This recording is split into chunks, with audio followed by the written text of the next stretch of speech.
Hi there, Thaisa Cueva speaking. I am doing today a review of this poetry book called A Wreath for Emmet Till, sorry. And this is a combination of sonnets, basically inspired by a real event that happened in the 1950s.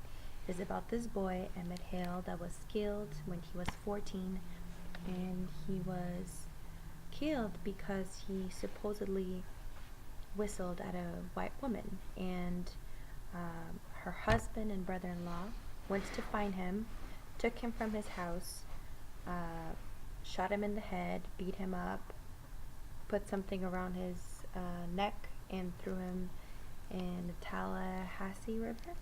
I think this is the river. And it was really scary and sad, and at the same time very emotional to read. I definitely recommend this book.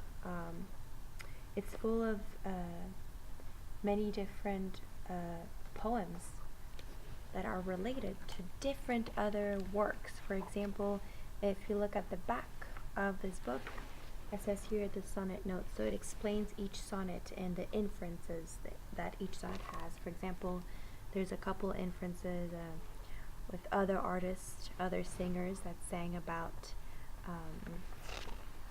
lynching and killing, and of course there's different ones about other stories, other events. So this poetry book kind of starts very sad. It even talks about the mother. Mommy became the mother. She became an activist until the age of 81. So this story inspired the whole nation to look twice on what's happening in the world and what was happening. And then, of course, in the 60s, we know that the segregation and people were against it. They were fighting for civil rights. So this case actually brought a lot of attention, and that is why the book was inspired by it. The illustrations are amazing because it really describes the book. First, there's the face of the boy, Emmet Till, and there's a lot of flowers, which is great because in the poetry, there's a lot of inferences with flowers. It's a language that uses flowers. It's very native and very, very old language. Also, the illustrations inside are full of colors. They're beautiful, yellow, red. A lot of red, I noticed, a lot of red.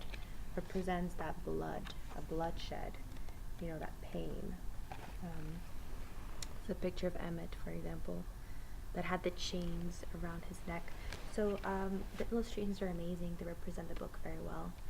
I think this book is great for kids because first it exposes them to different kinds of literature, so different kinds of poetry, like the sonnet, and it also exposes them to history, American and African American history.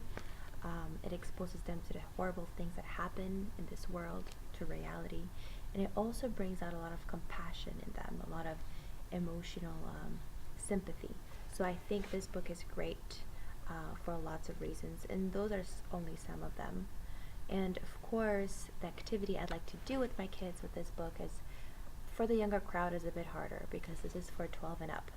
So for the 12 and up kids, I would definitely read it and make sure they go back to their seats and do their own sonnet and expose it or talk about it in front of the class. For the younger crowd, I'd like to even pick a couple because I don't think they could even handle the whole book.